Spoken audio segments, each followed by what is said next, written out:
E a gente começa o evento. Uma boa tarde a todos.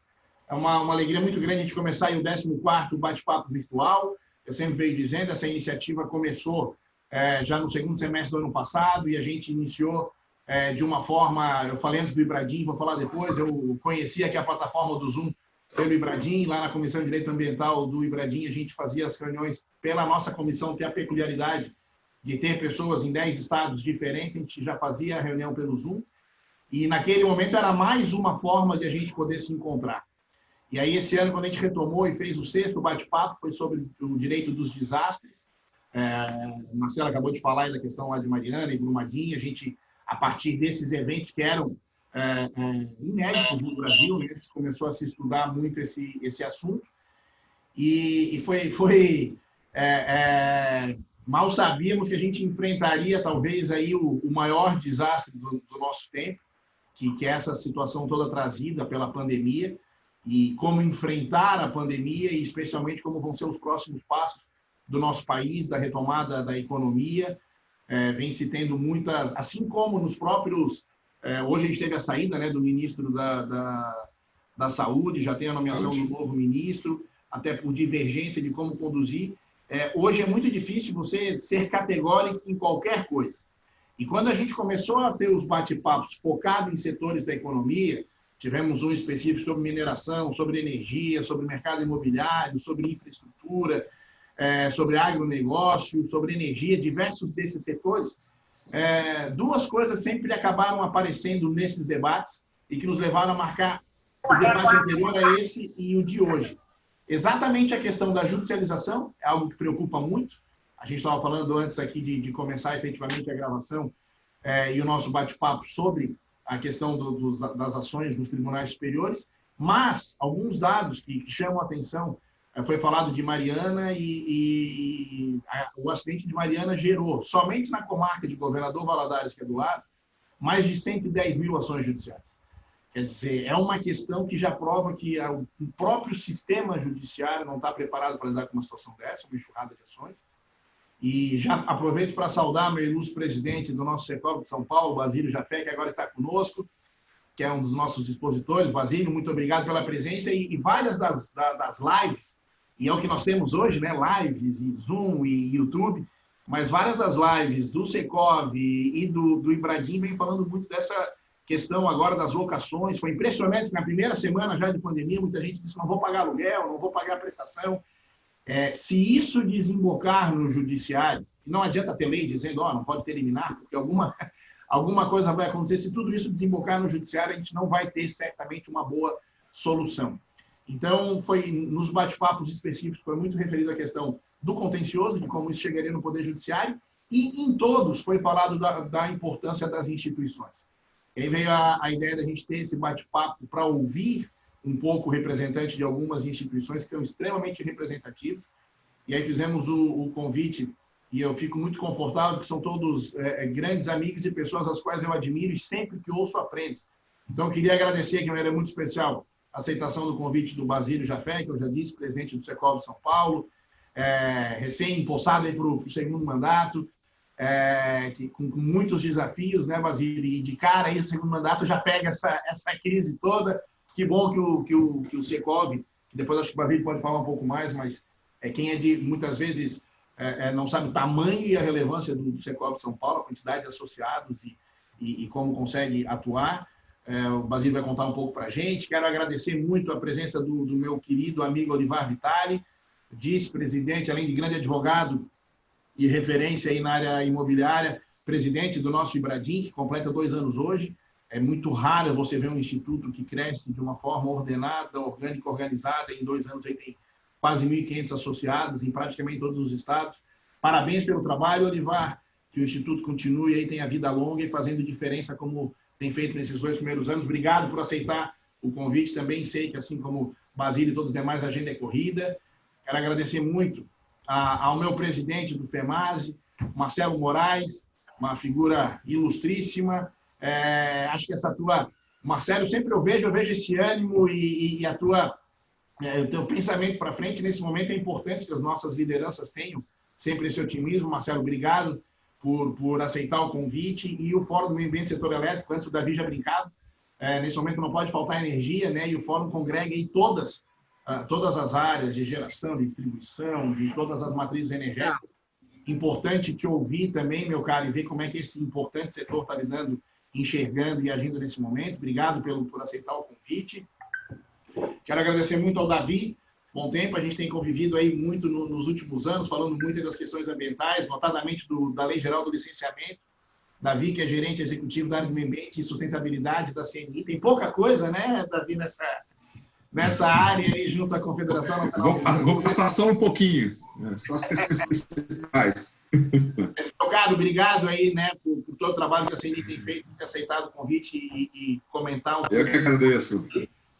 E, por fim, mas não menos importante, meu querido amigo Francisco Godoy Bueno, nome absolutamente relevante na advocacia na área do agronegócio, e que agora, hoje, aqui, o Francisco podia estar com vários chapéus, mas está aqui com o do IBA, para falar para a gente também desse setor importante, quando a gente tem falado muito agora da retomada, também a questão toda da logística que precisa, para que o agro, que é sempre o que vem muitas vezes nos carregando aí, possa também continuar desenvolvendo. Francisco, obrigado por aceitar o convite e também por estar emoldurado aí nessa imagem tão bonita aí que alegra a todos nós que estamos enfurnados em casa.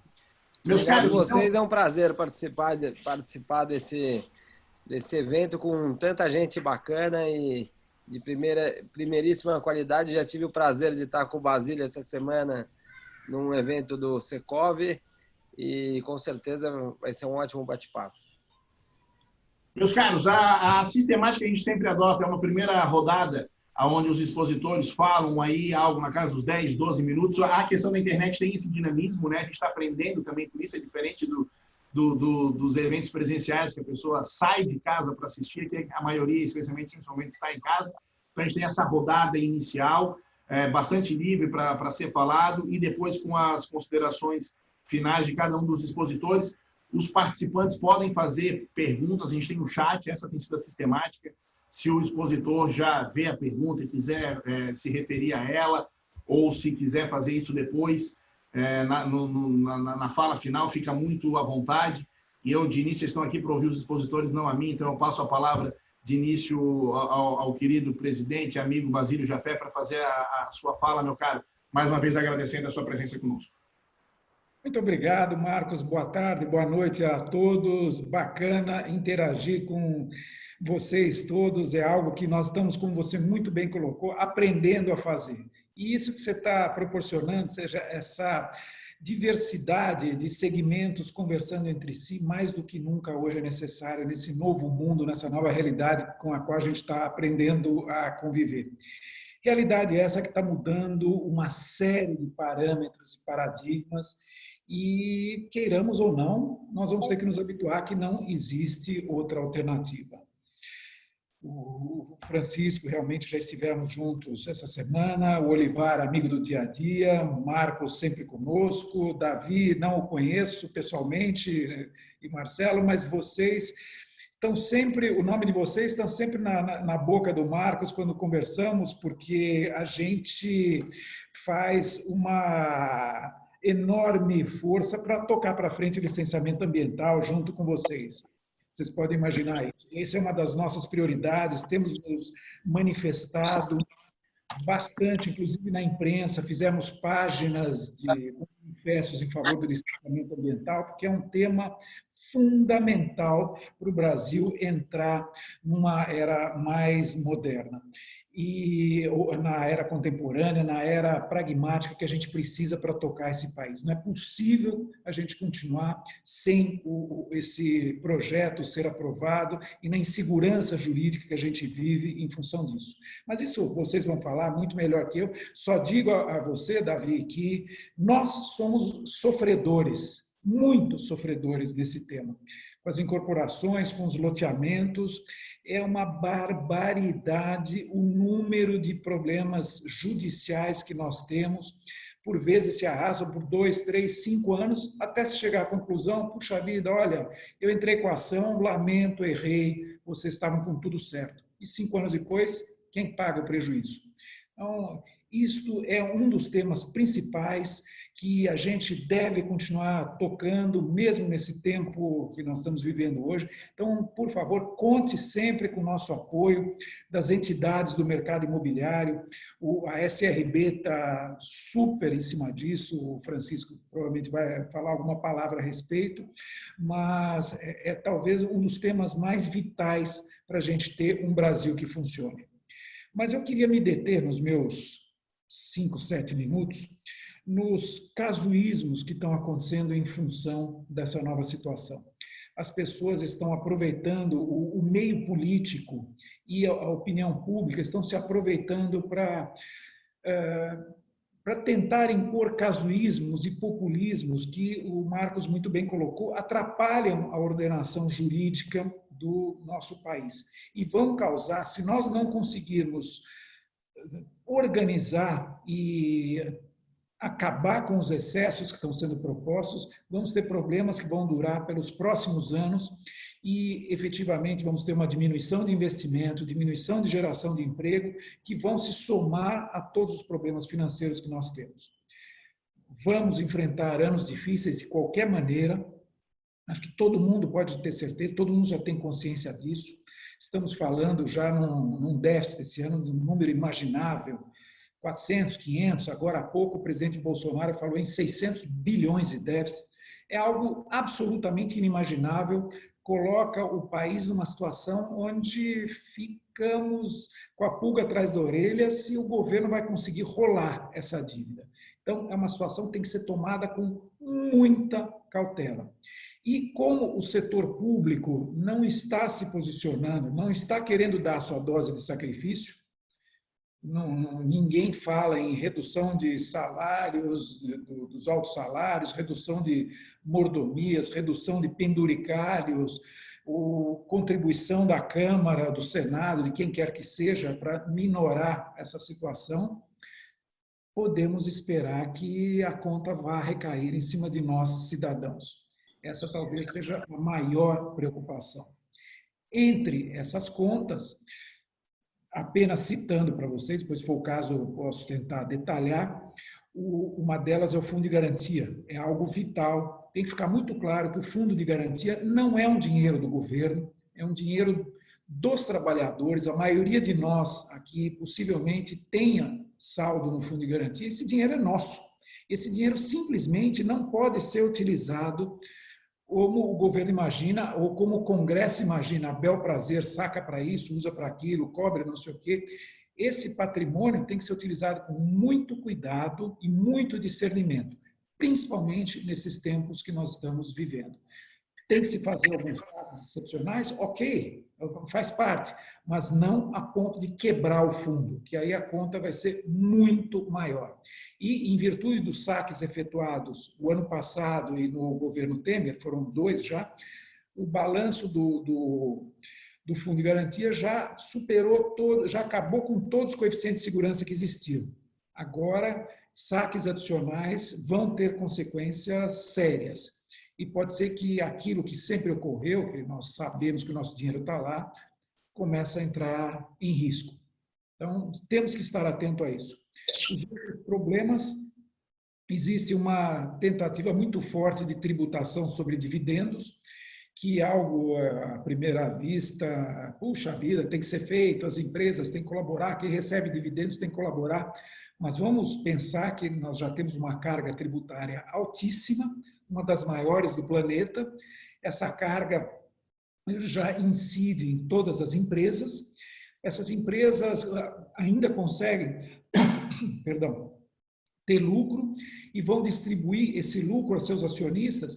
Se ainda houver uma taxação de dividendos sem compensação, por que nós vamos ser acionistas? Por que nós vamos continuar aplicando ou investindo nessas companhias? Obviamente, vai haver uma queda de valor das empresas imensa e, depois disso, não vai haver interesse em novos investimentos, por óbvio. Quem vai querer investir sabendo que existe uma tributação enorme na jurídica e uma segunda tributação na física? É algo meio complicado, então tem que ser visto com muita cautela. Da mesma maneira, a tributação sobre fortunas. Existem 4 projetos, 4 PLs em andamento no Congresso, entre Câmara e Senado. E considera-se grande fortuna algo, em alguns deles, acima de 15 milhões, outros acima de 20 milhões. Quer dizer, 15 milhões, tudo bem, você tem a sua residência, você tem um outro imóvel para aluguel, já chegou nos 15 milhões. Então, você é um bilionário, você já vai ter uma bitributação. O que vai acontecer? Provavelmente vai haver fuga de investimentos para fora do país, tanto de estrangeiros quanto de brasileiros.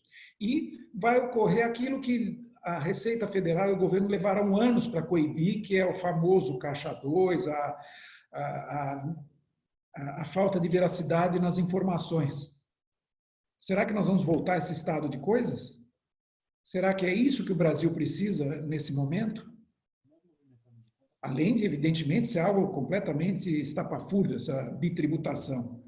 Você já foi tributado na jurídica, foi tributado na física, aliás, tritributação, e vai tributar mais uma vez? Uma outra gama de projetos que existem no Congresso são os empréstimos compulsórios para grandes empresas. De novo, vai se fazer empréstimos compulsórios, vamos coibir a hora que as empresas estão com o caixa mais apertado, a hora que elas vão precisar desse caixa desesperadamente para sair da pandemia, nós vamos apertar mais esse caixa, vamos tirar essa possibilidade de as empresas poderem colaborar com a recuperação da economia? Será que é um caminho correto para a gente pensar? E depois, aquilo que o Marcos mencionou há pouco, finalmente, a questão das locações. E aí, Marcos, eu falaria num espectro mais amplo. O governo vai se miscuir nos negócios privados? Vai se miscuir em contratos privados? Será que é por aí? Vamos causar uma nova pauta de insegurança jurídica? Nós vamos tornar o Brasil menos confiável para investimentos, sabendo-se que o governo pode interferir em contratos privados? Como assim? Deixar de pagar locações? Isso, evidentemente, existe uma força maior, muito grande, que vale para os dois lados, vale para o locador, vale para o locatário. Muitas vezes o locatário é mais poderoso que o locador. 74% dos locadores que nós temos são pessoas que economizaram a vida toda para ter 1 ou 2 imóveis para ajudar na aposentadoria. São essas pessoas que vão sofrer e vão deixar de ter o seu, talvez, quase que único rendimento. Então, e se também os locadores forem grandes, serão locadores que são fundos ou coisa que vale. Muitas vezes esses fundos, para executar o seu investimento, já venderam recebíveis dessas locações. Esses recebíveis deixarão de ser recebidos e o que acontece? O fundo vai quebrar? Então, são situações difíceis. Por outro lado, o locatário também tem a sua dificuldade em pagar, que não estava imaginando. Não só o residencial, mas também o comercial, a loja que está fechada, não consegue faturar. Então, o conselho que nós estamos dando, quando somos procurados, e estamos colocando isso na imprensa, em todos os lugares, é negociação, bom senso. Existem perdas? Sem sombra de dúvida. Porém, essas perdas não podem estar concentradas apenas de um lado.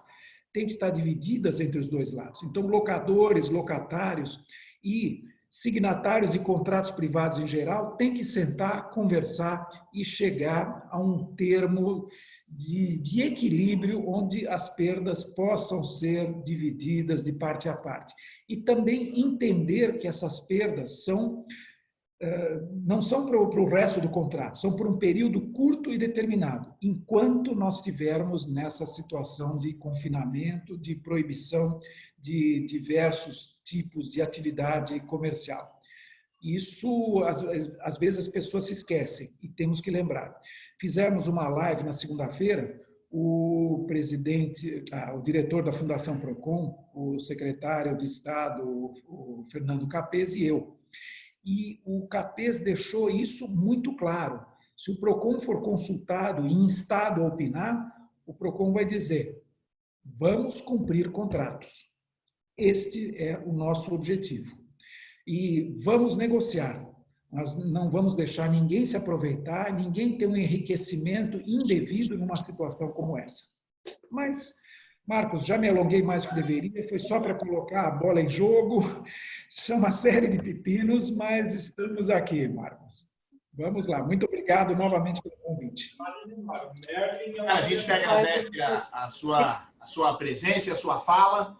Acho que é muito elucidativo e é engraçado como muita gente, a primeira coisa que pensa nesse momento é tributar, né? Justamente, se há um momento em que o governo federal está precisando colocar dinheiro, que é dinheiro, que advém de tributos, é pensar como não acabar com quem paga os tributos, né? Uma situação... E acho que outra coisa, Basílio, muito boa que você fala, não há mágica nesse momento, né? Você não tem soluções mágicas. Eu tenho citado em alguns bate-papos. Em Santa Catarina, o governador, ele de início tomou uma decisão radical e falou que todos os restaurantes tinham que fechar. 2 dias depois, os caminhoneiros falaram que estavam parando de trabalhar porque eles não tinham onde almoçar. Aí ele disse, não, opa, então se o caminhoneiro precisa almoçar, então abre os restaurantes de estrada. E aí começou um debate, o que é restaurante de estrada, o que não é restaurante de estrada. Então, esse momento requer calma, estudo, e acho que você falou bom senso e boa fé, né? Porque se for um momento de pessoas querendo aproveitar a situação, certamente vai piorar muito. Meu caro, obrigado pelas suas considerações que nos fazem pensar e avaliar muito bem. Antes de passar a palavra para o doutor Olivar Vitale, eu saúdo Caio Portugal, que está conosco. Caio, vice-presidente do Secov e presidente da nossa ELO, Associação de Empresas de Loteamento do Brasil. Caio, obrigado pela presença aqui conosco.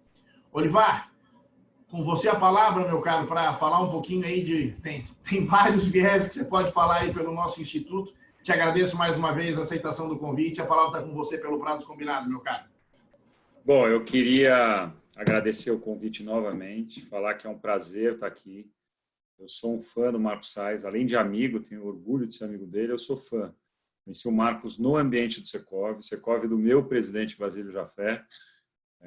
Sou conselheiro jurídico do Secov desde 2007 e sei da importância e da qualidade da entidade que é o Secov de São Paulo.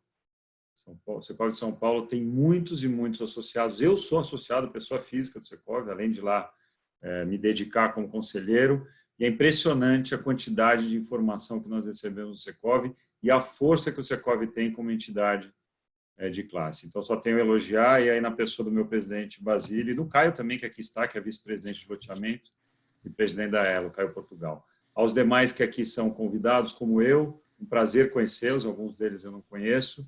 E, Marcos, parabéns por esse bate-papo, já é, salvo engano, o 14º, um sucesso.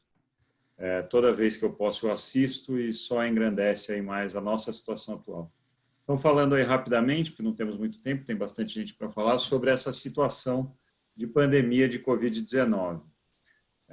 Eu acho que, assim, dentro do possível, e eu sei que não é fácil, as pessoas têm que, primeiro, cuidar do pessoal em casa, né? Não está fácil.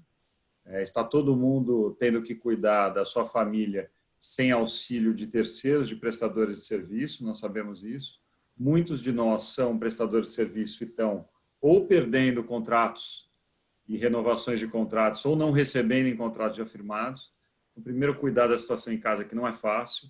E, segundo, cuidar para tentar manter aquilo que contratou antes da chegada da pandemia do Covid.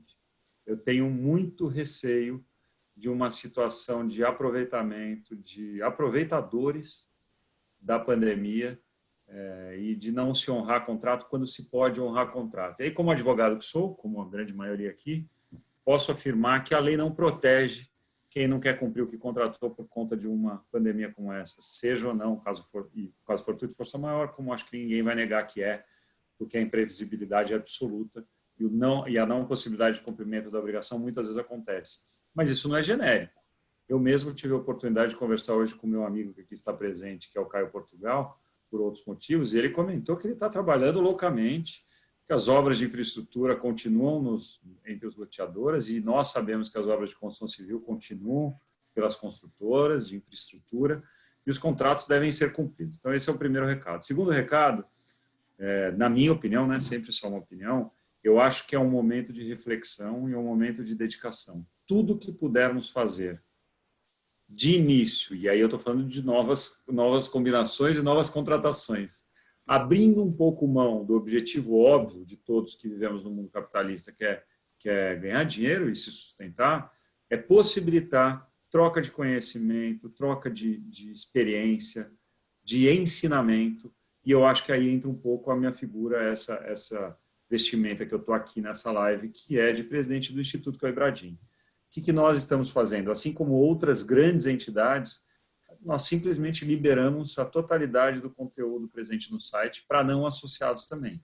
Obviamente, a associação tem um custo no Ibradim, não porque alguém vai ganhar lucro, porque como um instituto não há lucro para ninguém, pelo contrário, só dedicamos tempo e dinheiro, muitas vezes, mas o dinheiro das associações ele se faz necessário para manter o instituto de pé, para produzir tudo que produzimos. E aí hoje completamos 2 anos de instituto. E há pelo menos 20 dias, todo o material do Instituto está disponível para quem quiser acessar, nos nossos mais de 200 milhões de brasileiros. Então, é conhecimento. O que o Instituto pode dar? O que melhor ele pode dar é ensinamento, né? Conhecimento e experiência dos profissionais que trabalham com direito imobiliário.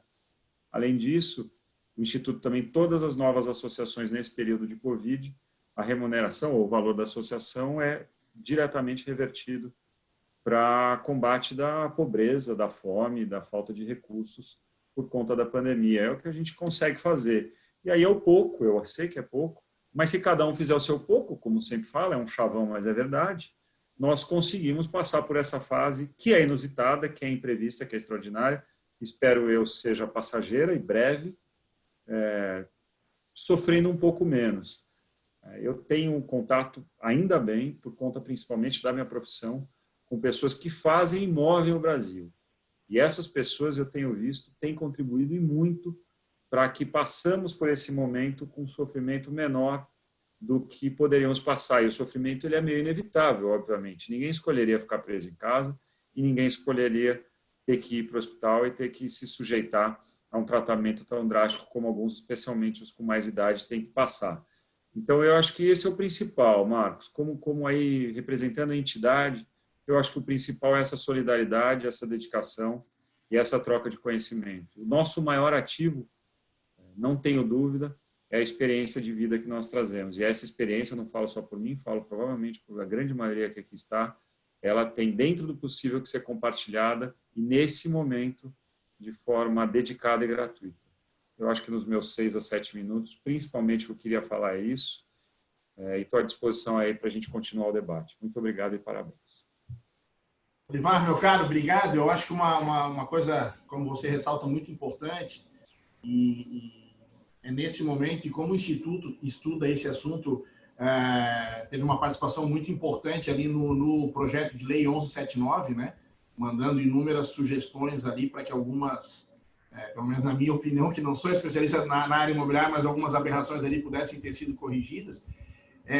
Outra coisa que foi sempre muito falado aqui, e a maioria dos associados do Instituto são advogados, e isso para mim é muito claro, a advocacia tem um papel muito importante agora. Se os advogados forem oportunistas, a gente vai por um caminho muito ruim. Por isso, elogio aqui de público a iniciativa do Instituto, e é só acessar ibradim.org.br, você tem muito material de muita qualidade, de gente séria dando sugestões para isso, que não vai ser certamente aquilo que o Bagides já externou como preocupação e você reitera, de simplesmente deixar de pagar por deixar pagar, ou de querer judicializar e dizer que vai levar vantagem. Teve no último bate-papo que foi de processo, um dos expositores falou que ele está só, e ainda mais no direito ambiental, onde alguns especialistas já contam mais de 50 princípios ou pseudo-princípios, ele falou, não tem dúvida que daqui a pouco vem no princípio do Covid-19, que vai servir de fundamento aí para muita coisa, né? Então, obrigado e parabéns pelo trabalho do nosso Ibradim aí nesse momento, especialmente de ajudar e de divulgar bom conhecimento, né? Não igual aqueles, eu vi esses dias um site que eu recebi do advogandonacrise.com.br, oferecendo ações e quanto mais pessoas trouxessem para não pagar a escola de filho, etc, etc, etc, ficava mais barato. Quer dizer, a criatividade do ser humano é algo que a gente vê em crise, a gente vê o que tem de melhor e o que tem de pior. Então, parabéns aí, obrigado que o Instituto tem mostrado o que tem de melhor. Meu caro Marcelo Moraes, presidente, como eu disse, assim como Olivar, como Basílio, você também é meu presidente, porque sou membro do Fórum do Meio Ambiente do Setor Elétrico. Obrigado por ter aceitado o convite. Parabéns pelo trabalho à frente do FEMASE, meu caro. O setor energético tem um papel importantíssimo aí no Brasil. A questão da infraestrutura tem sido constantemente trazida como algo que vai fazer com que a gente saia da crise, não melhor, mas menos pior, esses investimentos todos. Então, muito bom poder contar com você para te ouvir, para falar sobre esse assunto. Com o prazo que a gente combinou, meu caro, e agradecendo mais uma vez, a palavra está com você. Obrigado, Marcão. Vou ser um pouco mais breve aí para a gente poder ter mais tempo para bater papo, porque o papo é sempre melhor que o monólogo. Então, vou tentar ser o mais breve possível. Antes de te mandar um abraço, agradecer pelo convite. É um prazer estar aqui batendo esse papo com você e os seus convidados. O Jafé, o Vitálio, o Bueno, o Davi, meu amigo também da CNI, nosso companheiro de batalhas. Uma boa noite para vocês todos, um abraço forte. E já que eu gosto de citar nomes que você me conhece, né, Marcos?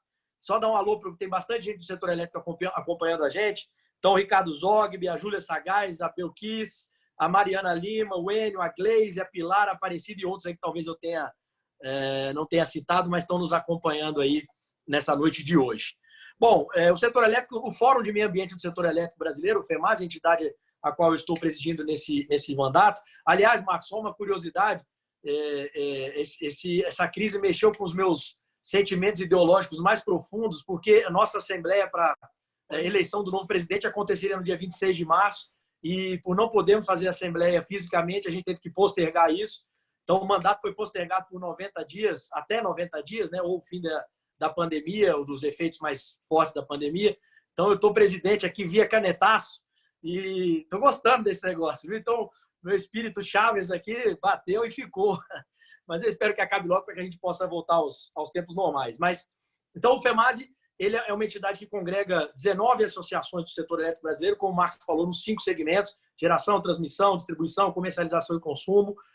Faz parte também do FASE, que é uma outra instituição do setor muito importante, que é o Fórum de Associações do Setor Elétrico. Então, nesse Fórum de Associações são tratados assuntos energéticos e econômicos, e no Fórum de Meio Ambiente são tratadas as questões socioambientais. O FEMASE participa dos dois, também lá do FASE. E aí nós temos 2 desafios nesse momento, Marcos, colegas, amigos, amigas que estão nos acompanhando aí. Primeiro é a garantia de suprimento, que é sempre a missão do setor elétrico, é fazer com que a energia chegue a todos os brasileiros na melhor qualidade e pelos preços mais módicos possíveis. Então, esse é o nosso desafio nesse momento, com várias restrições, talvez para a gente falar um pouquinho mais para frente, né? Mas de pessoal, mão de obra, questões ambientais, questões de logística. Então, a pandemia ela vai um pouco além, né? A gente, às vezes, não pensa quando aperta o interruptor ou liga o ar-condicionado, como aquela energia chega no nosso ponto de consumo, né? Mas é um caminho longo e que depende de milhares de pessoas para que isso aconteça, um simples toque no interruptor. Então, primeiro é a garantia de suprimento, e segundo é a manutenção dos empreendimentos que estão em obra, né, para a garantia de suprimento futuro, apesar que a gente deve ter uma redução de demanda considerável aí pelos próximos anos, meses ou talvez anos, em função desse novo momento econômico que a gente está vivendo, mas, por outro lado, tem aumento também residencial, então talvez haja um equilíbrio. Mas, então, a preocupação de momento é suprimento, e a preocupação de futuro são os licenciamentos. Há uma série de dificuldades, há uma série de dificuldades também de cumprimento agora de condicionantes, por exemplo, tanto pela questão de caixa, quanto pela questão também do isolamento das pessoas. Ou seja, vários desafios que a gente tem pela frente que vão ser importantes de atacar tanto no curto prazo, que é agora, pelos próximos 2, 3 meses, como pensando já lá na frente. Foi apresentada uma medida provisória na semana passada, editada uma medida pelo presidente da República, que trata do setor elétrico. Nesse período todo de pandemia, o Congresso Nacional tratou apenas de 2 matérias ligadas ao setor elétrico. Um é um projeto de lei que veio em função da medida provisória da isenção, não sei se acho que todos acompanharam, mas vale a pena a gente citar, Marcos, ela dá isenção de pagamento a todos os consumidores inscritos na tarifa social de energia elétrica. Algo em torno de 9 milhões de consumidores que vão pagar zero. Eles têm isenção total de 100% pelos próximos 3 meses. E o projeto de lei que foi também votado, ele trata exatamente da ampliação dessa base para 15 milhões, ou seja, facilita a inscrição no programa da tarifa social, aumentando de 9 para 15 milhões de consumidores. E isso, obviamente, como o Jafé falou aí dos aspectos econômicos, ataca o caixa do setor elétrico, que são as distribuidoras. As distribuidoras arrecadam os valores dos consumidores e fazem a distribuição para toda a cadeia: geração, transmissão, encargos e também tributos. Tá? E com uma curiosidade, né? Por exemplo, se ele emitiu a fatura e você não paga a fatura, os impostos daquela fatura são repassados ao Estado, independente da distribuidora recebê-los ou não. Então, nós temos um desafio importante com essa medida provisória. Foram apresentadas 180 emendas em 48 horas.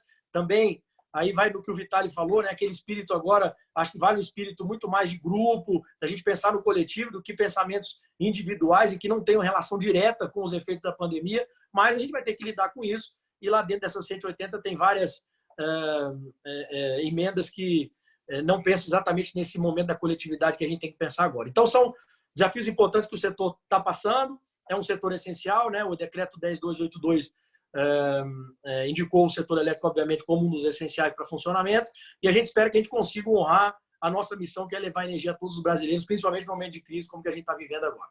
É isso, Marcão. Estou à disposição para o debate depois. Marcelo, obrigado pela fala. Eu acho que é interessante esse número que você fala da emenda, né? 48 horas, 180 emendas. Algumas muito boas, outras nem tanto, certamente. Mas sobre essa negociação, a gente teve um bate-papo específico sobre o setor, né, de energia. E o Luiz Araújo, que é o procurador-chefe da ANEEL, ele não conseguiu participar porque ele estava numa reunião que tinha começado. A única compromisso que ele tinha no dia era uma reunião com a diretoria da ANEEL, começou às 9 horas da manhã. E a reunião foi acabar às 8h30 da noite. Mas ele mandou por WhatsApp e falou: Sais, lê para a turma, que eu tenho uma mensagem que eu queria passar.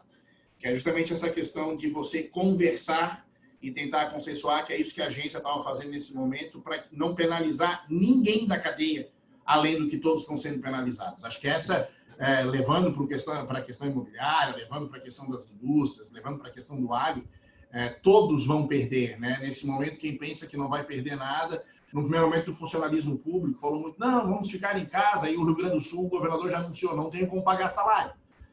Aí já houve uma... Então, né, acho que é um momento de... A gente vai sair diferente dessa crise. E tomara, e eu tenho certeza que as 5 instituições aqui representadas nos ajudam certamente a sair melhor desse momento e participando também, e do setor energético, como você bem disse, que é algo essencial. E a gente não se dá conta o quão essencial ele é, né? É o que foi dito. Se não fosse setor elétrico, nem através aqui das videoconferências a gente conseguiria se encontrar, porque não seria possível a gente estar presente aí. Meu caro, obrigado. A gente volta a falar na hora dos debates. Eu, de imediato, passo a palavra ao Davi Bom Tempo, gerente executivo da área de meio ambiente e sustentabilidade da Confederação Nacional das Indústrias. O Davi prontamente aceitou o convite. Agradeço, é uma honra para a gente ter a CNI aqui junto, Davi. Como o Basílio disse, junto com o Secov, com a ELO, com a CEBIC, a gente conviveu muito aí nos últimos anos, sempre convergindo nos debates sobre a questão do licenciamento, sempre na linha de não flexibilizar, mas sim simplificar. Foi sempre aí uma alegria muito grande.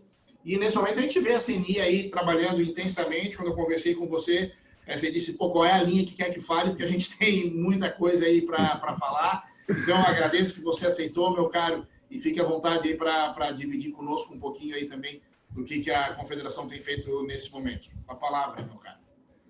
Bom, obrigado, Marcos. Agradeço aí prontamente o convite.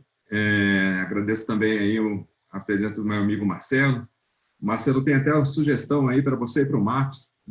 Estava pensando aqui, nossa, quanto tempo que eu não vejo o Marcelo. Porque eu encontrava muito lá no Congresso, e agora com essa situação não estou mais conseguindo encontrar o Marcelo. Então, talvez aí uma sugestão para o próximo bate-papo seu, Marcos, Bob em tempos de pandemia. Mas queria aqui agradecer também a presença do Basílio. Acho que o Basílio traçou um cenário aí bastante real, e a gente já está acostumado a viver crises, mas com a crise dessa intensidade aí talvez a gente não saiba muito qual que vai ser a intensidade dos efeitos também. Agradeço também ao Olivar, né, pegando também alguns ganchos aí da fala dele, de novos tempos, de novas formas de se trabalhar, né, muita gente querendo voltar ao normal, mas na minha percepção esse normal não vai mais existir, né, porque eu acho que a gente ultrapassou algumas fronteiras também, né, muito no sentido de relações corporativas, relações com colaboradores, formas de se trabalhar, relação entre países, fronteiras, enfim. Acho que é um mundo novo que se abriu aí para a gente e que a gente vai precisar aí, na medida do possível, nos adaptarmos aí a essa nova forma de se trabalhar. Mas queria aqui passar um pouquinho da agenda. A gente estava conversando um pouquinho antes, né, Marcos? E a gente falou muito na agenda urgente. Então, no primeiro momento, o que se buscou aqui, junto às empresas, né, e também aí nessas operações junto ao governo, foi de medidas urgentes, muito focadas na parte tributária, de acesso a crédito, de financiamento, de postergação de pagamento de obrigações, tudo isso para preservar aí o capital de giro, ou viabilizar um capital de giro, mas também aí sempre tentando preservar aí emprego e renda, né? Então, essa foi uma primeira onda, né? E como a gente vem conversando também na CNI, e a gente começou a identificar que não eram só esses tipos de ações, só trabalhista, tributária e a parte mais econômica, e começamos a perceber também que o próprio meio ambiente, né, acabou demonstrando vários entraves, não só para esse momento mais urgente, mas também aí de um próximo momento aí quando for falar em termos de retomada econômica. Então, temos trabalhado bastante junto aí ao governo, né, tentamos aí postergar e conseguimos a apresentação do RAP, né, que venceria aí em março, foi para junho, questões relacionadas aí à mudança, pelo uso da água também, então trabalhamos junto com o MDR e também a própria Agência Nacional de Águas, no sentido de passar, né, esse momento de urgência e necessidade de desoneração das empresas para preservação aí, como eu falei, de renda e empregos. E isso também foi acatado, deve ser publicado aí nos próximos dias, no início da próxima semana.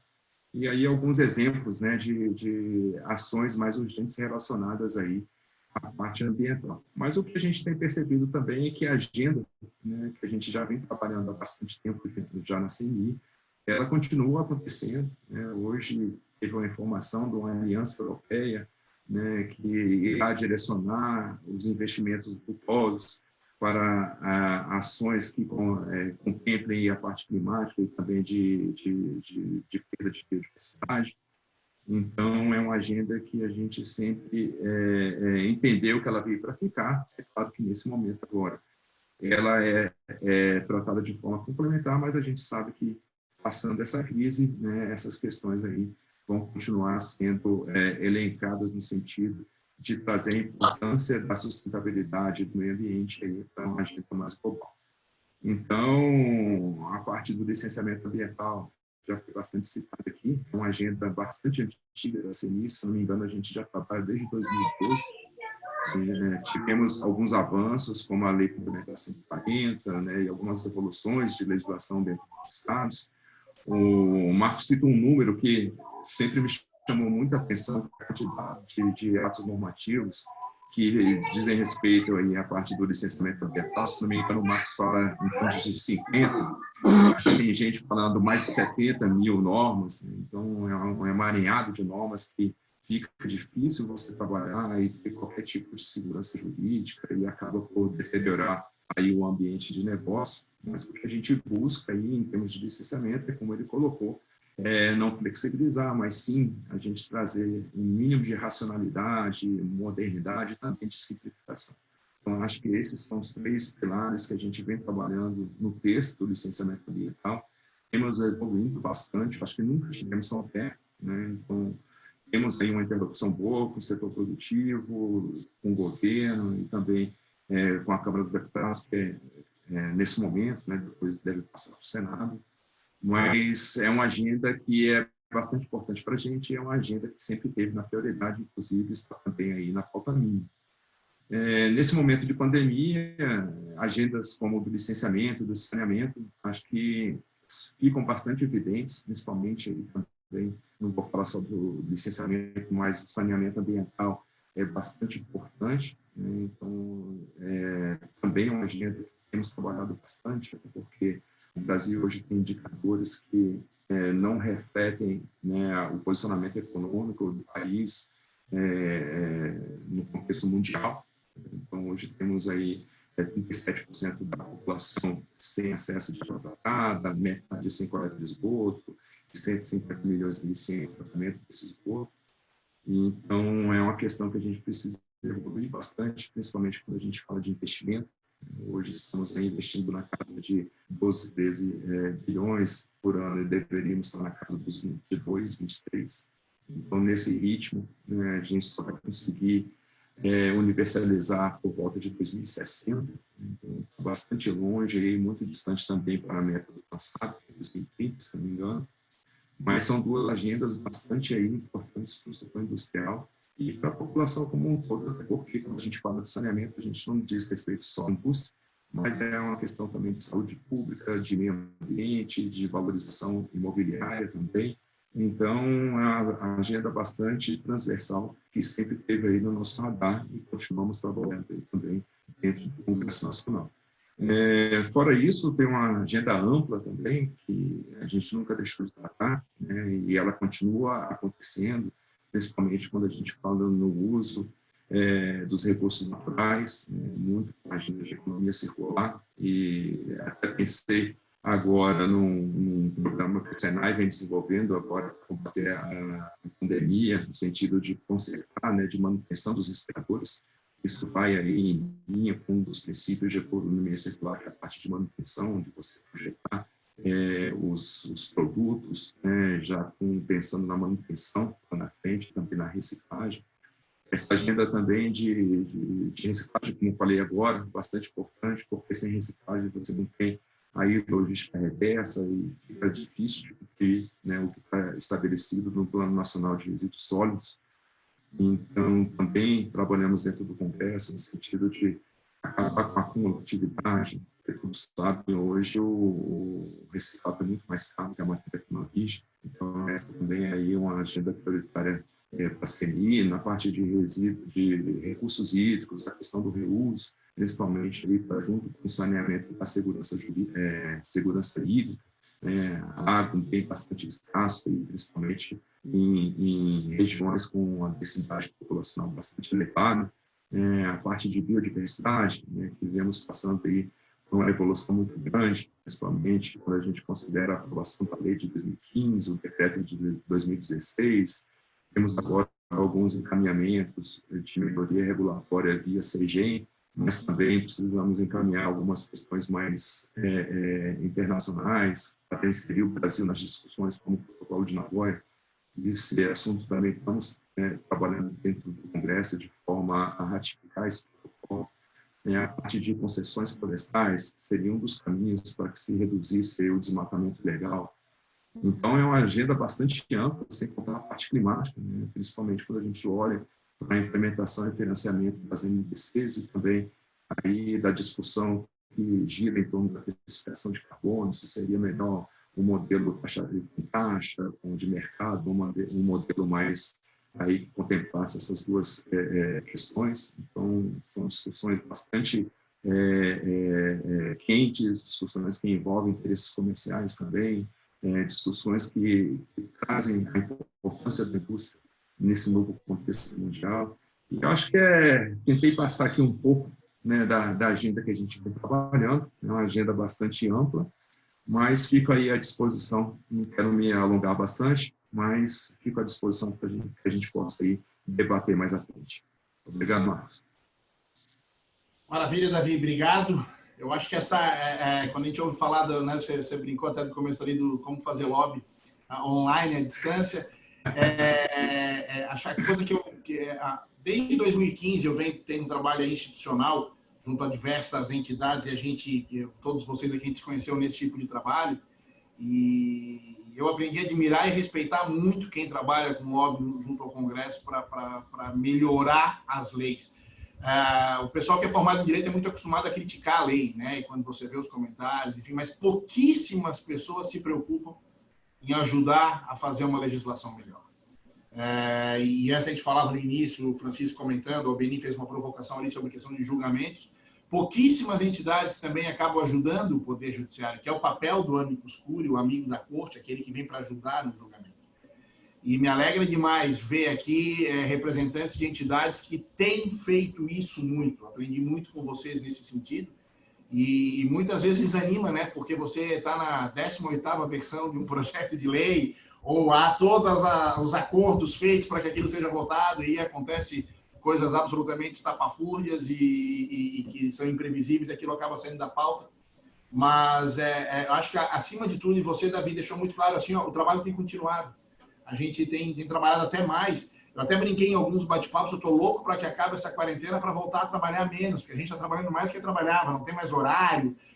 O próximo bate-papo que eu vou anunciar foi marcado para o dia 21 de abril, ninguém lembrou que era feriado, a gente decidiu manter, porque também pouco muda nesse atual momento de ser feriado ou não.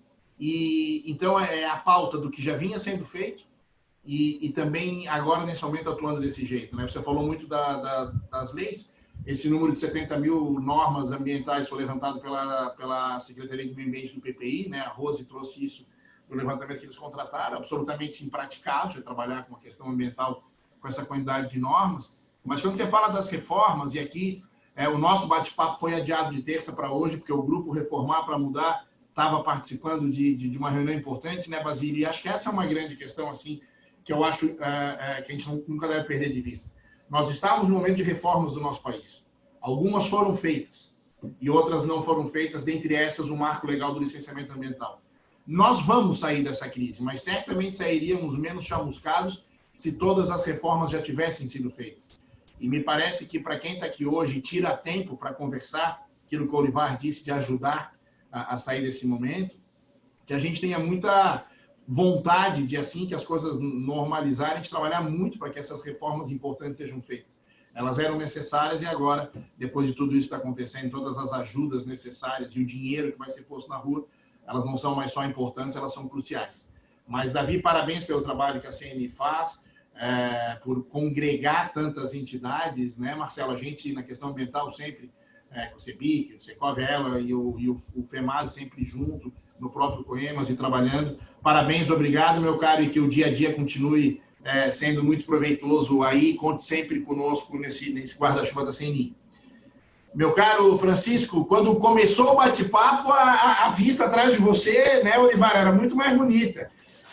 Tá vendo, Marcelo? Não tem energia lá? Olha como é que ficou escuro ali atrás do Francisco.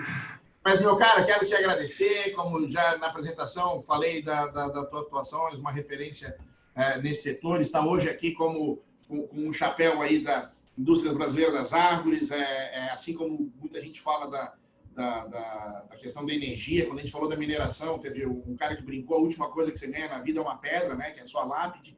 E também aqui da questão, né, do agro e toda essa parte desse setor todo aí de produção de celulose e tudo mais é extremamente importante. E compartilha um pouquinho conosco aí, meu caro, tudo que vocês têm feito, como têm enxergado e como vê as possibilidades de sair da crise para esse momento. Agradecendo mais uma vez aí o teu pronto aceite ao convite. Obrigado, Marcos.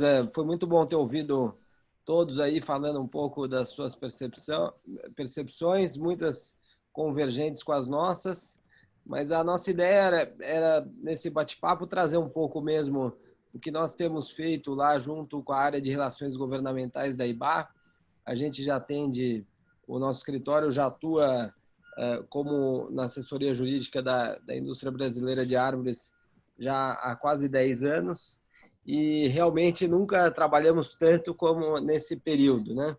E eu vejo que nós passamos por 3 fases, né? Uma primeira fase foi um acompanhamento de emergência, aquele início da quarentena em que todo mundo ficou online quase todo momento, acompanhando novas normativas.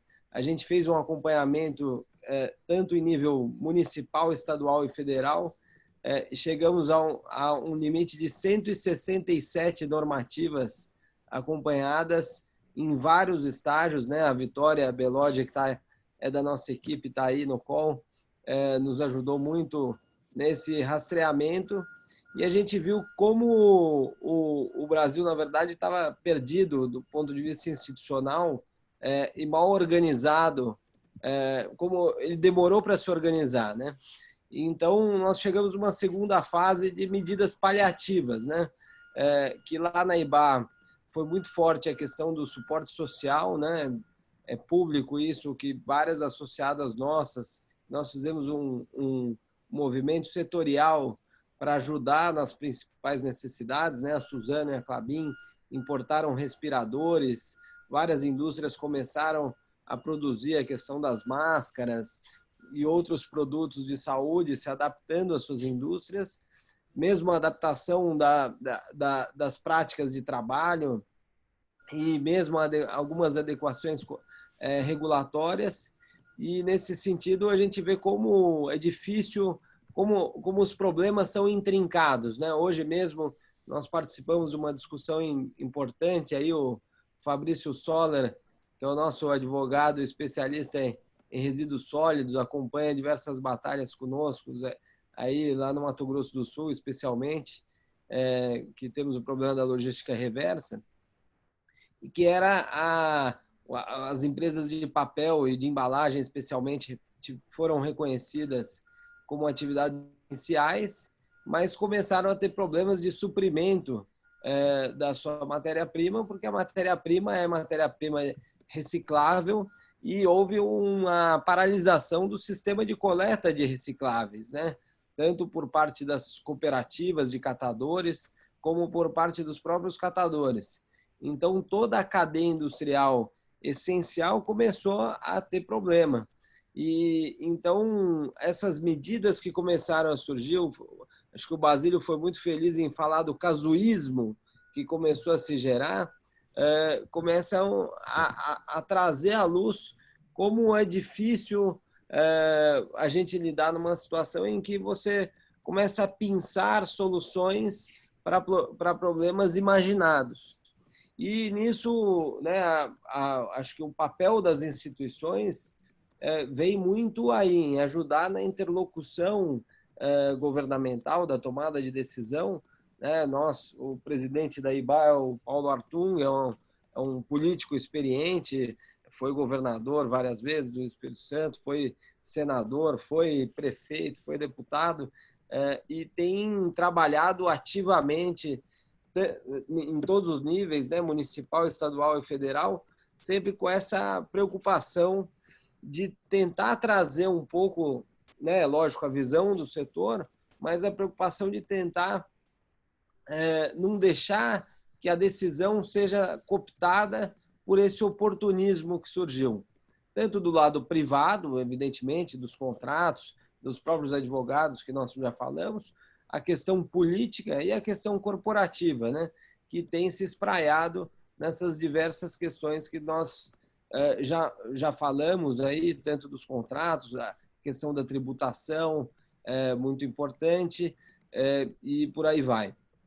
A consciência, né, e acho que nesse aspecto as instituições têm um papel muito importante de abrir mão dos seus pleitos corporativos e entender a situação como uma situação de perdas coletivas que precisarão ser administradas também sob um viés coletivo, né? A gente vê como decisões, a gente está na área agrária, eu e o Albenir aí somos dois estudiosos dos contratos agrários, a gente vê como atrapalha o equilíbrio negocial a preocupação de você intervir na relação privada com base em suposições, né?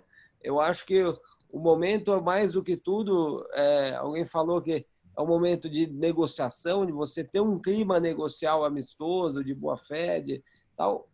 E a coisa que mais atrapalha é a pressuposição dos ganhos e perdas, né? A gente vem trabalhando junto com o setor, com alguns players do setor elétrico, a questão, por exemplo, dos contratos de fornecimento já contratados, né? E muitas vezes, bom, vamos cumprir o contrato.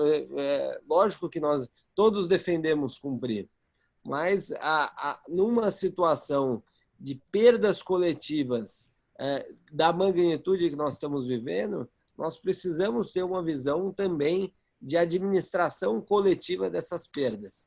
E pleitos setoriais, num momento como esse, acho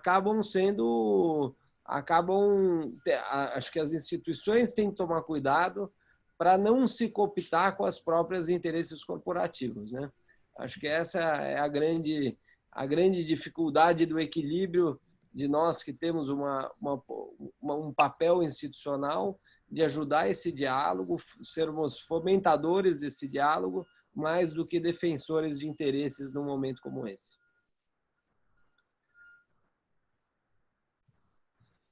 Francisco, acho perfeito. Parabéns pela tua fala. Achei que algumas questões fosse muito feliz sendo o último a falar, que mostra que a gente tem aqui, eu estava pensando agora, setor de habitação, setor imobiliário, energia, indústria e agro. E a convergência das falas é algo que particularmente me deixa muito feliz de ver que todos o setor, né, produtivo, que é ele, quando a gente fala o governo vai dar dinheiro, o governo, Orival já está falando sobre isso, né? Um colega disse, está na hora do governo abrir os cofres. Ele falou, que cofres, né? Vai emitir dinheiro, depois lida com a inflação. Então, enfim, toda essa questão que quando eu vi a primeira vez emite dinheiro, né? Eu achei que era uma brincadeira, mas depois fui ver que tem muita gente que realmente defende. O setor produtivo tem que estar alinhado nesse momento. Eu acho que não é, muitas vezes, esperado o governo, e acho que a nossa democracia amadurecida vem nesse sentido. É nosso dever, sim, não só esperar as questões do poder público, mas influenciar, seja ajudando a fazer as leis, seja ajudando os julgamentos, mas nesse momento também dando essas saídas e falando essa questão também da boa-fé, como você falou. Uma coisa que eu tenho muito particularmente, a gente já debateu muito nesses bate-papos, a questão ambiental, muito se fala do pós-licença, como você vai cuidar das condicionantes. Eu tenho uma coisa para mim muito clara, eu trabalho muito com empreendimento de infraestrutura, o mercado se regula sempre muito bem. Não adianta hoje você só licenciar, vamos pegar os empreendimentos de geração de energia, que muitas vezes são grandes empreendimentos e precisam de investimento externo, ou de grandes grupos. O cara que vai botar bilhões num projeto, ele não quer simplesmente ver a licença ambiental. Ele quer saber se ela está correta, ele quer saber se você está cuidando, ele quer saber se você está atendendo os princípios do Equador, tudo que tem, do IFC. Então, todas essas questões, a legislação ela não deveria regular absolutamente tudo. O mercado já tem maturidade suficiente para muita coisa disso, e todas essas falas convergentes, particularmente, a mim me deixam muito feliz nesse sentido. Você citou o Fabrício agora, eu queria rapidamente, antes de passar para os debates, o Fabrício vai ser expositor num próximo debate nosso. Agradeço aí, Fabrício, ter assistido mais esse evento de hoje. Queria saudar o Maurício, o Ricardo Carneiro, a Gleise, o Enio, que já foram expositores aí nos nossos outros debates, estão hoje aqui ouvindo. Uma coisa que eu sempre ressaltei, não só os expositores são de grande qualidade aqui nos nossos eventos, mas também as pessoas que assistem. Por isso que tanta coisa boa tem saído desses nossos eventos. Meu caro Basílio, começo por você agora a rodada final, mais objetiva, mais de muito livre também, como são os eventos, e tem dado esse dinamismo, para você falar sobre as observações que foram feitas, reiterar alguma coisa da sua fala, ou das tantas outras coisas boas que foram faladas aqui, agradecendo mais uma vez, não só por ter aceitado o convite, por presidir o nosso Secov, mas por estar à frente desse importante projeto aí do Reformar para Mudar. Quanta coisa boa já foi feito aí, e que bom.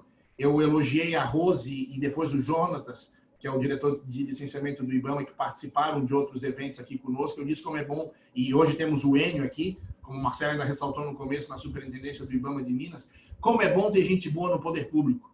E a gente fica mais esperançoso com isso, mas como é bom ter gente boa à frente das nossas entidades e dos movimentos, a gente também sai esperançoso de saber que a gente está sendo bem representado. Meu caro, você com a palavra aí para as considerações finais. Muito obrigado, Marcos, mas o nosso tempo é restrito. Acho que seria mais importante ouvir os demais amigos que estão por aqui. Eu já fiz uma série de considerações. Eu gostaria, por exemplo, ao invés de falar, transmitir a minha palavra para o Caio Portugal, que tem temas importantes para colocar também. E, de novo, muito obrigado pelo convite, adorei. Foi ótimo ouvir todas as exposições, tudo de altíssima qualidade. Nem sempre a gente tem oportunidade de ouvir os outros setores da economia. E isso que você está fazendo bate-papo entre instituições e entre setores, é algo muito importante. Parabéns. Então, se você estiver de acordo, passaria direto para o Caio. Aí eu com a palavra, então, meu caro, para para nos brindar um pouco aí também com o que você tem vivido nesse período aí e compartilhar um pouco conosco, meu caro. Obrigado pela tua presença, viu? Parece que você tem trabalhado pouco, viu, Caio? Estão dizendo aí que você está com tempo bastante de sobra aí. Bom, primeiramente cumprimentar a todos na pessoa do meu presidente Basílio, que tem feito um trabalho de atleta, para dizer o mínimo, Basílio. É impressionante o quanto ele está trabalhando, unindo, participando, olhando tudo, tendo uma visão de 360, que é muito difícil nesse momento. Mas, assim, o que eu gostaria de estar contribuindo é um pouco o que o Francisco acabou colocando no final. Acho que o papel das instituições agora vai ser cada vez mais importante. A gente tem que estar cada vez mais atento. Uma preocupação que está deixando a gente de cabelo em pé e muitíssimo preocupado é o abismo fiscal que pode ser construído por medidas populistas, medidas temerárias. São duas coisas que a gente tem que ter muita clareza nesse momento. Vivemos um momento de exceção. O momento de exceção envolve esforço de toda a sociedade. Essa é uma situação. O pós-Covid, ele exige de nós restabelecermos a questão fiscal, sob pena de a gente elijar as próximas gerações. Eu fui formado na geração de 80, a década perdida. A gente não pode reescrever de novo essa década perdida. E a gente tem todos os instrumentos, especialmente essas cabeças todas pensantes com essa preocupação do Brasil, ou seja, pensando verdadeiramente no Brasil, para que a gente mantenha as condições mínimas de funcionamento da sociedade e preocupado com a estrutura correta do Estado. Então, acho que é uma preocupação que é transversal a todos os setores econômicos produtivos, que é manter sempre o foco. Uma coisa é o momento de exceção que estamos vivendo, temos que ser solidários uns com os outros, ajudar todos, especialmente aqueles mais fragilizados, temos que, com nossas empresas e nossas instituições, prover o que a gente puder prover, o que não puder prover, mas temos que cuidar da preparação e do planejamento do pós-Covid, das contas públicas, do funcionamento correto do Estado, das reformas estruturantes que vão nos levar e vão acelerar o processo de saída dessa situação que vai trazer um desgaste generalizado e um prejuízo generalizado para todos. É incontestável que vai haver prejuízo a todos. Então, acho que só para a gente dar sequência, acho que é fundamental. A preocupação agora é com o Brasil. A preocupação seguinte também é com o Brasil, mas que a gente não perca de vista essa preocupação com a agenda fiscal, com as agendas de reformas estruturantes, que é o que vai nos levar a sair dessa crise e ter uma recuperação o mais rápida possível do desenvolvimento econômico e social. Acho que era essa a contribuição, Marcão. Caio, obrigado pelas palavras. E só pegando esse gancho das reformas, algumas coisas a gente aprendeu agora, vocês já falaram da mudança que está acontecendo. Estava conversando com uma colega que acompanha um inquérito no interior de Sergipe, e ela disse que ela demorava 3 dias para fazer uma reunião com o promotor. Era um dia para ir, no dia da reunião, um dia para voltar. E ela já fez 2 reuniões com ele agora aqui, por alguma dessas plataformas como a que a gente está usando agora. E ele avisou para ela, mas quando isso acabar, as reuniões são presenciais de novo. Quer dizer, não deveria ter, acho que é um retrocesso você querer voltar. E até o pessoal do próprio PPI disse que teve um ganho de eficiência de quase 30%, não tendo mais as reuniões presenciais. Quantas vezes vamos usar Brasília, né, Caio, para reunião? Nada contra encontrar o Davi, encontrar o Marcelo, é sempre uma alegria. Mas uma reunião em Brasília, para quem não é de Brasília, significa um dia inteiro, muitas vezes indo no voo do leiteiro e voltando, e de repente você entende essa possibilidade. As audiências públicas de licenciamento ambiental, a discussão que eu tenho proposto, e São Paulo já teve parecer da PGE, o Rio também, o Rio amanhã, inclusive está voltando no Conselho Estadual a realização de audiências públicas de licenciamento por EIA-RIMA de forma remota. Isso está sendo provocado também no IBAMA. Não é só para o momento de crise. A participação popular no licenciamento ambiental, da forma que ela é hoje, ela foi, na década de 80, que o Caio citou, ela foi estabelecida e nunca foi revisitada. Então, se nesses momentos a gente puder entender que é sim para avançar, alguma coisa boa a gente vai tirar de toda essa crise, não é a recessão e nem o vírus, mas esses avanços. Basílio, pois não? Me perdoa retomar a palavra, Marcos, mas é só para dar um aviso para todos aqui. Acabei de receber notícia do nosso pessoal em Brasília. Um acordo de lideranças permite que seja votado em regime de urgência esse projeto do empréstimo compulsório. Agora, aí, ó. Haja torpedo em cima. Amanhã, vai ser votado amanhã. Caio, precisamos nos mexer. Turma, ao ataque. Acabou a moleza. Acabou o call, vamos trabalhar. Vamos acelerar as considerações finais, né? Mas, ó, você note como, e para quem está ouvindo, isso é muito importante, fica depois aqui no YouTube, muita gente vai ver, esse é o trabalho das instituições. Você recebe a notícia às 7 da noite e diz amanhã tem votação. E aí, como Francisca já disse, precisamos trabalhar, interagir, porque senão a gente só sofre os efeitos de toda essa fúria que eu acho muito engraçado, que muitas vezes o parlamento acha que fazer lei resolve o problema. Né? Você precisa fazer o país andar. Mas então, sem delongas, Olivar, eu retorno a palavra a você para suas considerações finais, agradecendo mais uma vez aí por estar conosco nesse dia de festa do nosso instituto aí com os 2 anos do Ibradim. Parabéns. Marcos, você me perdoa, posso sair? Estou preocupado com isso. Deixa eu... Meu caro, não é que eu perdoo, eu agradeço. Dá licença, pessoal. Boa noite. Obrigado. Boa noite. Tchau, Basílio. Um abraço. Boa noite. Tchau, tchau. Ô, Marcos, eu agradeço o convite novamente. Você falou das entidades, é isso mesmo. Eu tenho o prazer de participar ativamente do Núcleo de Elaboração Legislativa do Secov de Chamanel, capitaneado pelo Laia Craimbu, nosso grande companheiro, você conhece bem. E é isso, eu trabalho todo dia. Nessa fase de pandemia, eu costumo dizer que cada dia vale por uma semana. Quem achou que ia ficar confinado em casa com pouca coisa para fazer é o oposto.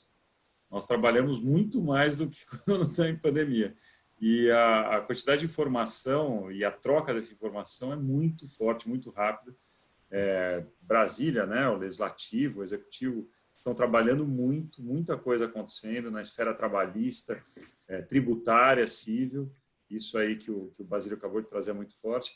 Eu acho que, assim, das conversas, tive um prazer aqui de conhecer esses convidados seus, com falas, como você mesmo falou, muito parecidas, muito similares, né? Ainda que cada um falando de um setor. Ficou muito claro que nós estamos num momento de viver o coletivo e não o individual. Eu acho que isso talvez seja o principal para esse momento.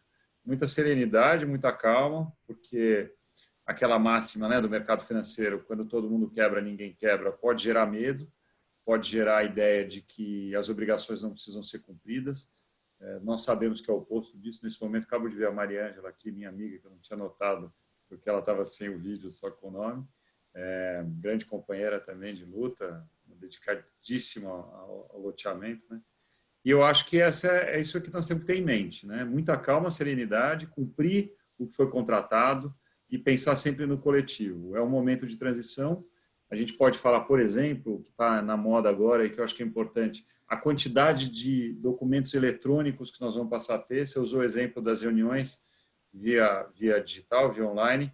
Nós temos agora os contratos de venda de imóveis eletrônicos, falando um pouco da parte que eu atuo, né? Seja no loteamento, seja na incorporação.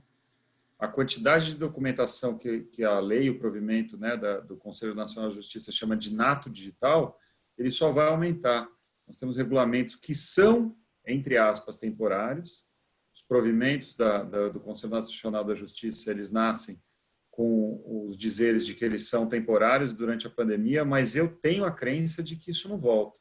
Eu acho que o registro eletrônico, o contrato eletrônico, abrirmos mão da papelada que, no fundo, hoje em dia a gente digitaliza, né? É uma coisa ridícula. A gente tem ele eletrônico, a gente imprime para assinar, para digitalizar na sequência. Isso é um atraso de vida.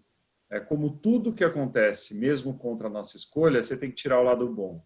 E eu acho que tem muita coisa boa para surgir desse momento não escolhido que estamos passando. Um exemplo disso são materiais produzidos como esse bate-papo que você tem feito. É impressionante a qualidade, o material que a gente tem, a troca de informações, a possibilidade que eu tive hoje de conhecer esses que aqui falaram, fora esses outros mais de 50 que estão participando. Isso é fruto do lado bom do copo meio cheio e não meio vazio, que decorre do momento que vivemos. Muito obrigado de novo pelo convite. Eu estou sempre à tua disposição. Você sabe que eu sou um fã e um grande amigo. Meu cara, o uso da palavra fã aqui, admirador, é daqui para aí. Viu? Tem se conduzido, e eu lembro há 2 anos, quando foi criado o Instituto, quando foi feito o convite para ingressar, eu disse que amigo não convida, amigo convoca. Então, conta sempre aí conosco. Acho que você fala essa questão, novamente, aí desses avanços, é extremamente importante. Citando também a querida amiga Mariângela, a gente esteve junto na live do Secov, que é outra, falando das assembleias, né? Agora também online tem acontecido. Também me parece ser uma coisa, quando a gente fala de segunda moradia, a Maia fala sempre lá de multipropriedade, se você puder participar à distância, como você ganha tempo, qualidade e prioriza a participação das pessoas, oportuniza de fato essa participação. Então, eu concordo, tem coisas que o STJ hoje suspendeu os prazos agora por tempo indeterminado. Isso é temporário, mas várias outras questões que estão acontecendo, a gente espera que elas não tenham esse caráter de temporariedade, mas sim aquilo que é positivo venha para realmente somar no nosso dia a dia e facilitar, aproximar mais o nosso dia a dia. Obrigado, meu presidente Olivar. Meu outro presidente, Marcelo, meu caro, palavra com você para as considerações finais, agradecendo mais uma vez a tua presença e compartilhar aí conosco a experiência. Obrigado, Sainz. Obrigado pelo convite. Realmente, novo momento que a gente está vivendo, sem volta. Eu confesso a todos aí que eu era um dinossauro das relações governamentais, né? Minha profissão, né? Minha atividade é realmente ser um profissional das relações institucionais e governamentais, e a gente está acostumado a fazer isso, eu no meu caso há 20 anos, no olho, no tete a tete, no aperto de mão, no abraço, né? No brinde do copo, que seja. Então, realmente estou me adaptando e acho que já estou extremamente adaptado e tenho certeza que esse caminho não tem volta nem para funções que antigamente a gente inimaginaria que fossem possíveis serem feitas virtualmente. O Davi falou dessa brincadeira do lobby, né? Acho que vale a pena, viu, Sai? Se você quiser fazer, eu já me coloco à sua disposição ou para te apresentar alguns profissionais da nossa área. Eu sou vice-presidente da Associação Brasileira de Relações Institucionais e Governamentais, a ABRIG, que justamente congrega os profissionais do lobby, né? A gente chama de RIG hoje, Relações Institucionais e Governamentais, que é a atividade que o Ministério do Trabalho contempla. Mas acho bastante boa ideia e realmente tem sido muito difícil. Fazer lobby pela internet é complicado, mas a gente está se virando bem. Com relação ao meu otimismo, você falou lá na tua fala inicial, eu sou otimista por natureza mesmo. A gente já passou por muita coisa, vários planos econômicos, recessões, 2 impeachments em menos de 25 anos, estamos numa situação política super instável, mas nós vamos passar por mais essa. O Olivar falou do copo meio cheio, né? meio cheio, meio vazio. Eu também sempre vejo meio cheio. Hoje eu vejo o copo assim, quase sem nada, mas eu estou vendo ele meio cheio. Né? Então isso demonstra que nós estamos lascados, mas a gente está otimista. E a gente vai sair dessa juntos, sem dúvida nenhuma, vamos passar por mais essa. Com relação ao Francisco, estava fazendo uma brincadeira com ele, Bueno, né? Tá na fazenda lá, Francisco, essa luzinha que está aí, Francisco, graças ao setor elétrico, viu, Bueno? Essa luzinha que te ilumina, essa internet que chega até você, porque ele só agradece a internet 4G, mas a luz ele esquece, a energia ele esquece, entendeu? Para calibrar e para manter o celular dele ou o computador dele com bateria. E para fechar, desculpe me estender um pouquinho, mas desculpem as brincadeiras também, a situação do setor, realmente o setor é uma indústria de base, é uma indústria essencial. Quando a gente defende o setor elétrico, a gente pensa no coletivo, não só do segmento, mas é uma atividade que é a responsabilidade nossa atender os hospitais, o sistema de saúde, o sistema de segurança, o home cares, agricultura, alimentação, né? Ou seja, nada disso funciona, própria logística, sem que o setor elétrico esteja saudável. Então, o que eu peço aos amigos é que, pensando no coletivo, quando a gente pensa em setor elétrico, a gente pensa no coletivo, né? Então, eu peço com muita humildade aí, a atenção de todos para o nosso setor, porque ele realmente é um setor que influencia na vida de qualquer um, hoje, de qualquer um dos brasileiros, seja aquele no rincão mais remoto, a geladeira dele que ele tem hoje não é mais lampião, hoje ele tem uma geladeirinha, ela está lá iluminada graças ao Luz para Todos, algum programa do governo federal que fez a luz chegar até ele. Então, essas eram as minhas considerações finais. Agradeço mais uma vez. Se você também me permitir, eu entro ao vivo na Record aqui às 19h30. Tá? Então, eu vou só mudar o meu cenário de fundo aqui para fazer os comentários sobre a demissão do Mandetta e outros assuntos importantes do dia aqui em Brasília hoje. Então, se você me permitir, eu fico mais 2 minutinhos e vou cumprir o outro compromisso. E estou à sua disposição para quando você precisar. Obrigado mais uma vez. Marcelo, a gente que agradece, meu caro. Vá lá. Hoje eu vi um artigo do novo ministro. Então, tudo acontece tão rápido que no mesmo ato da demissão já tem a posse do outro. Mas esse artigo repetiu uma coisa que foi falada num dos bate-papos, né? Desse momento. O direito à vida e o direito à economia não são questões antagônicas. Quem defende um não exclui o outro e vice-versa. E acho que essa questão de quando você tem que defender os setores essenciais, e você disse, a energia é essencial para todos os setores essenciais, e nesse momento falar de energia em hospital deixa isso muito claro. Então, acho que é importante isso. E antes de te liberar, eu queria dizer uma coisa, de tudo que a gente tem conseguido fazer dessa forma remota, o que mais tem me doído é fazer happy hour pelo Zoom, viu? Então, quando você falou que a profissão tem o brinde do copo, na minha também, mas na vida pessoal também, eu espero logo, meus caros, revê-los, para dar um aperto de mão, um abraço, poder fazer um brinde pessoalmente. Vai lá fazer seus comentários, Marcelo, te agradeço mais uma vez aí a presença, meu cara. Até a próxima, estamos sempre juntos. Obrigado, abraço a todos. Tchau, tchau. Meu caro Davi, para as considerações finais, então, meu caro, de novo agradecendo aí, você pode compartilhar, a palavra com você. Vamos lá, Marcos. Eu falei que não dava para piscar, que a notícia pipoca, né? Verdade. Mas eu vou na mesma linha do Marcelo. Acho que essa crise é passageira, uma hora ela vai terminar, e o que vai restar são as lições que a gente aprendeu com ela. Com certeza, ela é de uma intensidade bastante elevada.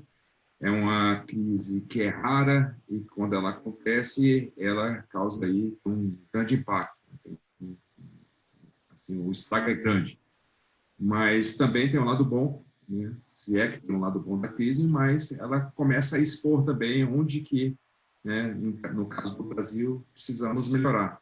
Então, começa a expor as burocracias, as necessidades, dificuldades de financiamento, questões que acabam aí atrasando, né, a vida das empresas. Então, acho que é muito nesse sentido, olhar o que a crise trouxe de bom e qual vai ser o aprendizado disso.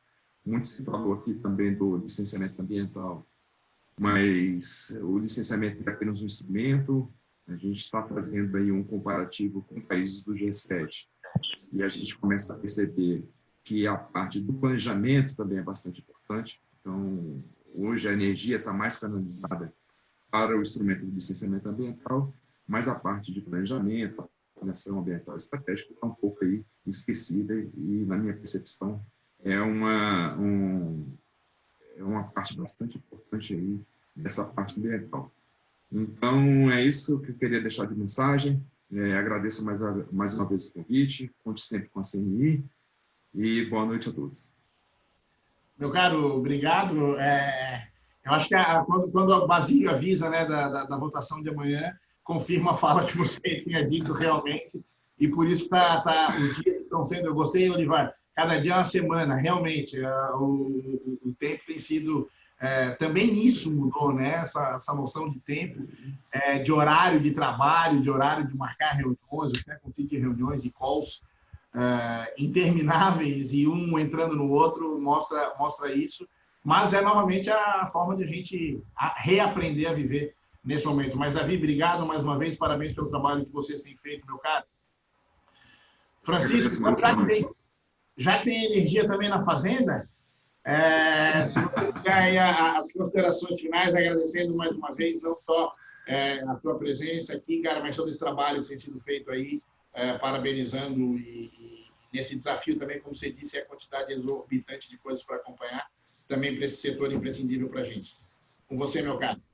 Bom, felizmente a gente planta árvore e planta cana para fornecer energia para vocês também. Então, estamos aí na mesma luta aí do Marcelo e esperamos poder continuar ajudando não só a alimentá-los, mas também a fornecer energia para todas as indústrias de vocês.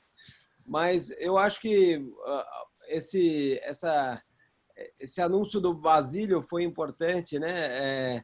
Porque mostrou exatamente ao vivo a cores o papel das instituições, mas esse grande dilema que nós temos do equilíbrio entre buscar culpados pela crise ou mesmo buscar pessoas que acabam se responsabilizando individualmente por esse problema, e a tentativa que se quer impor essa oposição entre setor público e setor privado, né? Especialmente criando novos impostos. A gente, junto com o Secov, né, o Caio está aí representando também o Reformar para Mudar, já vinha com um trabalho muito bom nisso, de tentar buscar um equilíbrio entre essas demandas do setor público e do setor privado.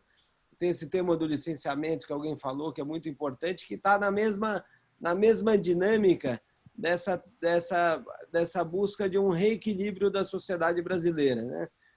Tem um conselheiro na Rural que fala que o Brasil foi antes um Estado do que uma nação.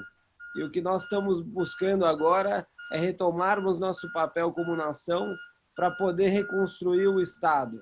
Mas a gente vê como isso é difícil do ponto de vista político, e daí é de grande importância a nossa atenção e essa busca por um reequilíbrio corporativo.